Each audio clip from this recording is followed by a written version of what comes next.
Okay, we got this drop-down list working pretty good and the upload button working pretty well. But I was thinking, if I'm the user, well, a lot of times I'm here and seeing these pictures on the drop-down list. What if I want to see what the picture really looks like? Or what if I'd rather, rather than pulling something off this list, what if I could just see the pictures, visually see them? So what I did was made another page, and let's take a look at this page, and then we'll show you the code. Actually, we'll come in here and run this. So I made a little page that loads up all the pictures in the image directory, and we're going to see we got some problems. But this is what it does. It just dynamically goes through and says, hey, all the pictures that are in that directory, let's show them. My code, I'm showing some of the icons and things I'm using, so we'll have to do something about that. This is also the thumb. Since I'm running this on Windows, this is the thumbs database file. That one's not going to show up. But, it'd be kind of nice to have something like this to say, hey, here's the picture I want. Rather than have to remember the name, pull it off the list, I can see the picture, click on the picture, and then we could put that into our database, enter into that in the field for us automatically. So let's look at this first step. The first step is just getting these pictures to display. And to do this, I've already got this built, so let's just take a look at it. Again, you can grab this code. This will all be zipped up someplace. But the main thing is here, this structure. We built something, we use something called a data list. It's like our grid view or our details view or form view, but it's just a way to show a list of items. It basically builds a table. And we can tell it how many rows or how many columns to build.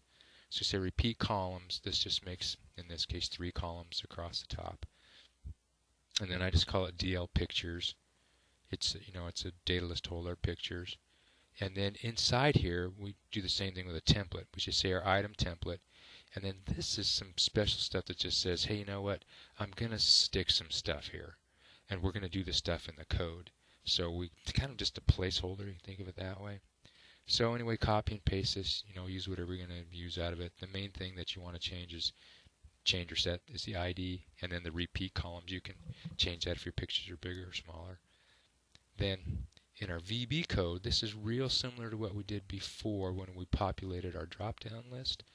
But basically we go through and get all the different file names and we stick them in an array. And then we go through for every one of those file names. And what we do down in here is build an image tag where we start the image source. It's just HTML image tag.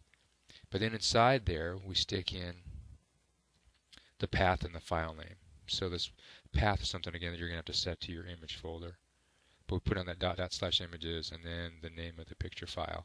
Then I've also stuck the width on here, and we'll come back later and stick a couple other tags inside here.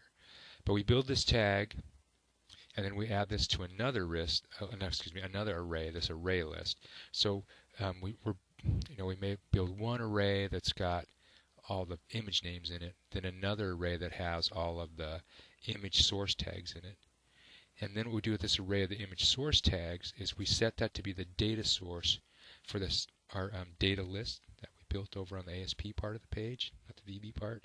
And then we do the data bind, and that says, okay, go ahead and stick the data in there and go ahead and display it. So that's the setup for this. Like I said, we'll come back in the next couple of videos maybe and make this a little bit better for the user. But this is the basic setup for just going through a folder and finding all the pictures and then displaying them.